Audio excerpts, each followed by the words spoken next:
Assalamualaikum warahmatullahi wabarakatuh. Nama saya Fitriati Naziza. Di sini saya akan memaparkan materi tentang pengertian resiko imbal hasil dan konsep dasar resiko imbal hasil.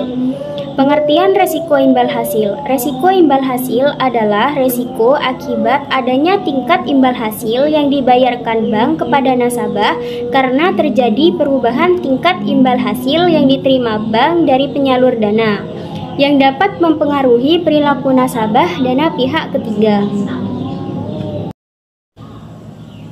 Konsep dasar resiko imbal hasil, yaitu terdapat 3 konsep dasar. Yang pertama yaitu Pasal 35 Undang-Undang Nomor 21 Tahun 2008 tentang Bank Syariah dan Unit Usaha Syariah. Dalam melakukan kegiatan usahanya wajib menerapkan prinsip kehati-hatian.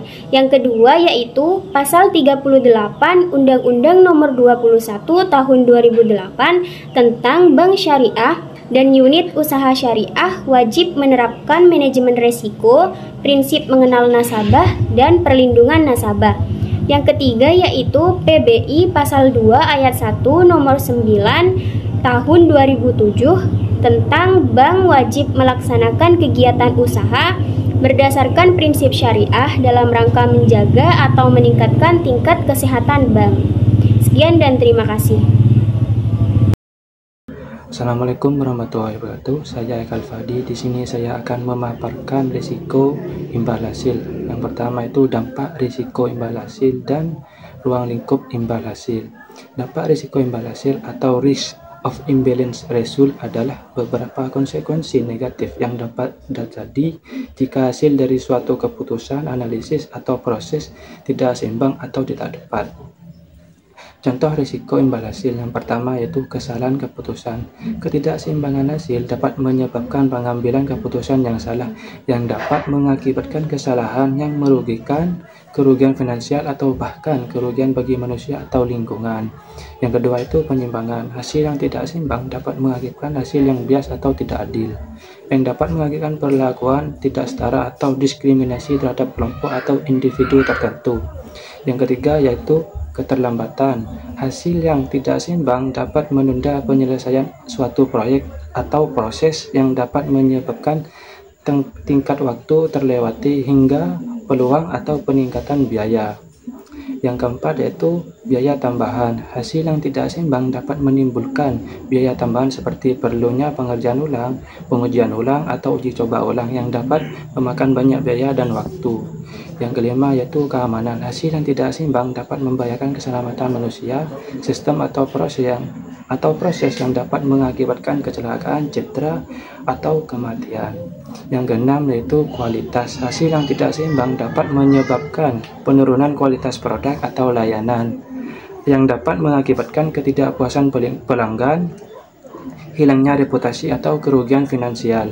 Yang ketujuh yaitu komunikasi. Hasil yang tidak seimbang dapat menyebabkan kesalahpahaman atau miskomunikasi antar pemangku kepentingan yang dapat mengakibatkan ketidakpercayaan, konflik, atau hilangnya peluang.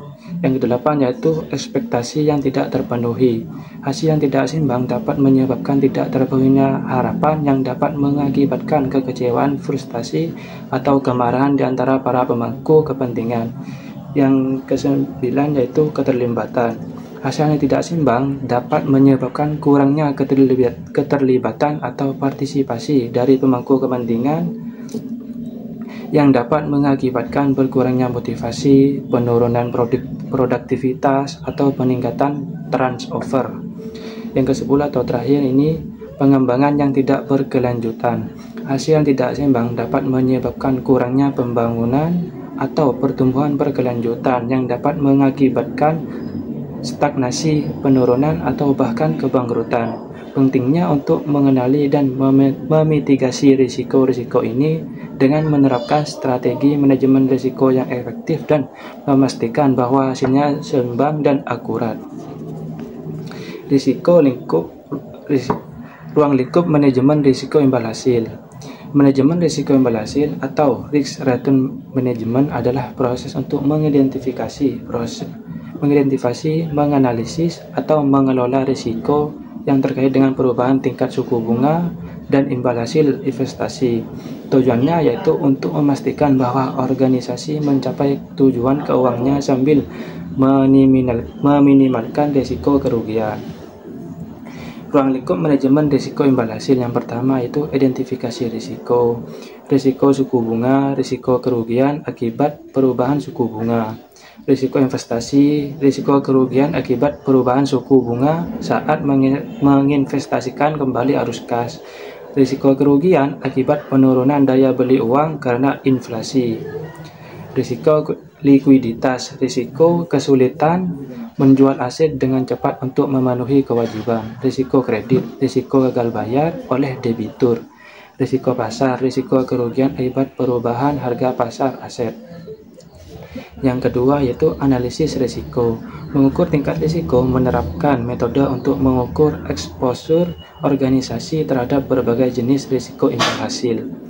Skenario analisis mengembangkan skenario yang berbeda untuk suku bunga dan kondisi ekonomi untuk menilai dampak potensial pada organisasi. Stress testing melakukan pengujian stres untuk menilai ketahanan organisasi terhadap peristiwa ekstrim. Yang ketiga yaitu pengendalian risiko. Diversifikasi berinvestasi dalam berbagai aset untuk mengurangi eksposur terhadap risiko tertentu. Hedging yaitu menggunakan instrumen keuangan untuk mengimbangi risiko tertentu. Pencadangan menyisihkan dana untuk mengantisipasi kerugian potensial. Menyesuaikan strategi investasi berdasarkan kondisi pasar dan eksposur risiko.